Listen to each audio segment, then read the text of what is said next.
So in today's video, I want to run you through how we helped a customer of ours generate opportunities with 17 of the 20 largest pharmaceutical organizations in the first three months of engagement. And in addition to that, that actually generated $1.5 million in qualified pipeline. So just to give a little bit of context, this was an early stage company. They were in the SaaS space. So they had developed a SaaS product that was specifically aimed at a sort of pharmaceutical, biotech, and they worked with Astra's partners. They had previously tried to do this in-house, but very much struggled with all aspects in terms of deliverability. I can be quite open with this. They were actually historically, when they had done everything just through Apollo. So they were finding contacts in Apollo, they were sending everything from Apollo, and the bottom line is that doesn't work. So I'm gonna basically run you through sort of what we did and how we helped them. So the first part, and sorry, let me just move myself to here. So the first part of this is really just understanding what the objective. So when our clients approached us, they said, they wanted to engage, as I said before, pharmaceutical biotech companies. They wanted to make sure that we were targeting directors, VP, and C-suite. And as part of the consultation process, when we work with partners, it's very much about ticking what our customers bring to us and say, this is the offer and this is what we want to go to market. But actually at the same time, it's our job to consult on that and say, actually, we need to refine it. We need to try something different. We need to, we want to test the value props and we'll do all of that. But actually we want to, can we reposition the offer in terms of what's happening in the market space to make this a no-brainer type offer. So it was bringing all of that together. And then from there, we then consulted and looked at actually what are going to be, the right entry points in terms of when we are actually doing outreach. So yes, target was direct to VP C-suite, but in certain organizations, they were, slightly different roles. They might have been the head of a department. And then even in VP, you have, for example, like senior vice president, you have executive vice president. So, it was about bringing all of this together depending on the size of the organization, etc. And ultimately, the sort of engagement of the LTV, the lifetime value of these type of contracts for these guys would have, definitely been in the seven figures. So it was really important that they got this right, and really important that we got it right for them.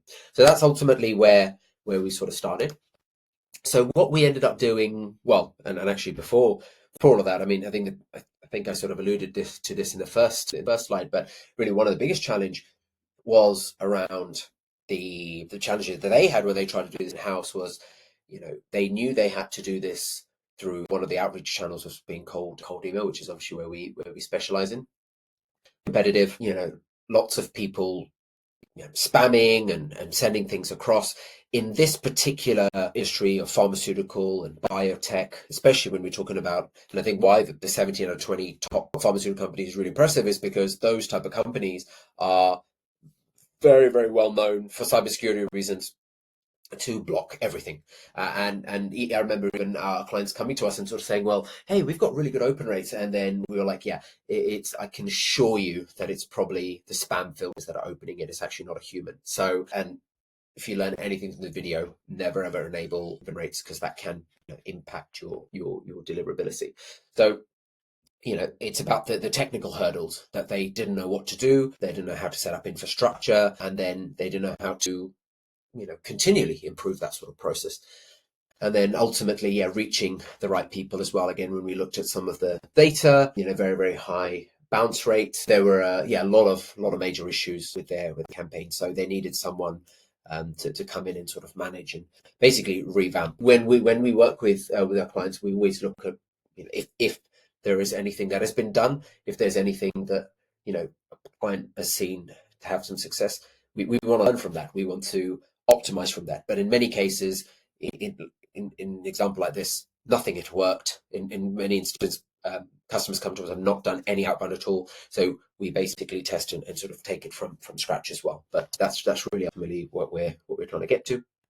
And then the solution in terms of where we ended up going Now, what we ended up doing is, ultimately sort of aligning what our clients were offering, what the market needs are and were, and how do we get this? So we get this through our sort of onboarding workshop. So whenever a new client boards, we run a minimum of 3 1-hour workshops. So there's plenty of time. We don't send a form. We don't say fill out this form and we start. No, we need to speak to the founders, the salespeople, anyone in the business marketing. We want to extract as much information as possible, because our job is to become experts in what you're doing, or in what our customers are doing, so that we can actually think on our own 2 feet. So the big part of that is that initial research. But then once we have all this information, and in this particular example, we actually went and then watched conferences, we listened to podcasts, we watched webinars, and we came to identify that actually there were some clear indicators of what's happening in the industry that can align between what our client was offering and what the market wants. So this is where the audience research pieces, and we were very, very, very skilled at. And based on that, within those, and I want to make it very clear, it wasn't that we just launched the first campaign. It was this. No, we actually tested in this particular example. We had actually tested 23 unique angles until we found one that had won. That is again something that companies are just not doing. In-house teams that don't have the expertise just don't do, because they don't know to do it, they don't know how to do it. Too many companies are too focused on the feature, right? They just featured them. They're like, this is the most amazing thing. If I tell enough people about this, people are going to buy it. And the reality doesn't work like that. You need to test, you need to try different angles, you need to see, whether it's the value prop, whether it's the pain point, whether it's the offer. And that's even before you go into the messaging itself. Is it long copy? Is it short copy? We write fully personalized emails. Are we doing, a really good framework with certain elements that are personalized? Then subject. There's a lot of fundamentals that come into this. And then what we did to optimize the result is we actually helped generate, and we do this for our clients as well in-house. We created marketing collateral that we could either send to a part of outreach, or in preparation for the meeting. So 1-pagers, case studies, we created these 1-page that we were sending out to people that had booked calls, which meant that they were, more warmer, because they'd actually been given some value, they had been educated. They actually, of those 17, the example that we're talking about, all 17 calls were attended. On the first one, there was no shows we didn't have to rebook. They were all attended, and they were highly engaged, because the material allowed them to understand the value prop of what our clients were doing, and really sort of basically set them up for success. And all of this was thanks to enterprise grade or enterprise ready sort of email deliverability infrastructure. So for this particular client, we started with 500 mailboxes, around about 75-80% that was split between Google Workspace and sort of Microsoft Enterprise, Outlook Enterprise. And then we also had sort of private SMTP boxes as well. And then, we were doing custom routing, Google to Google, Microsoft to Microsoft. We even tested Google to Microsoft, and sort of real-time deliverability testing that we do to ensure that actually, with the inbox placement testing, that we're actually hitting the inbox and we're actually getting the results. And that's basically how we did it.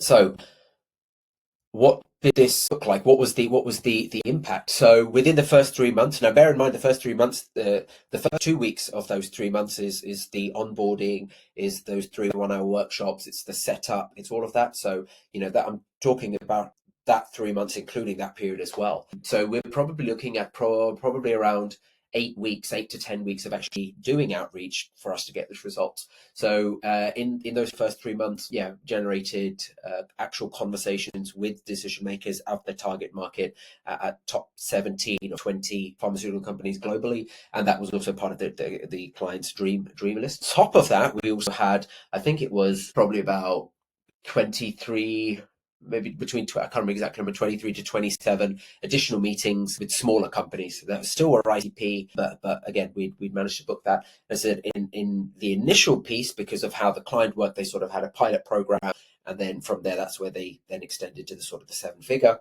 because it was sort of quite bespoke in terms of what they're offering. We generated 1.5 million in qualified pipeline in the first 3 months. And what that actually meant, and they're a client of ours still, and what that just means is that we were able to find message market fit, and we've actually created a system that we know that was repeatable for our clients to to continue to scale and grow. And for that client now, they've expanded to other industries. We've even helped them with other campaigns around sort of partnerships, even another campaign sort of around sort of supply chain. So yeah, it's been a very, very successful and fruitful relationship and partnership. And as I said, this was just to show how because we were so tailored and focused on our approach, we're able to generate these results fairly. So if you are a B2B company that's ready to scale, and maybe you've worked with a lead gen agency and or you've done outbound in-house and it just simply hasn't worked, and you're thinking to yourself, actually, outbound isn't for you or for your company, maybe it's not the vehicle, it's the approach.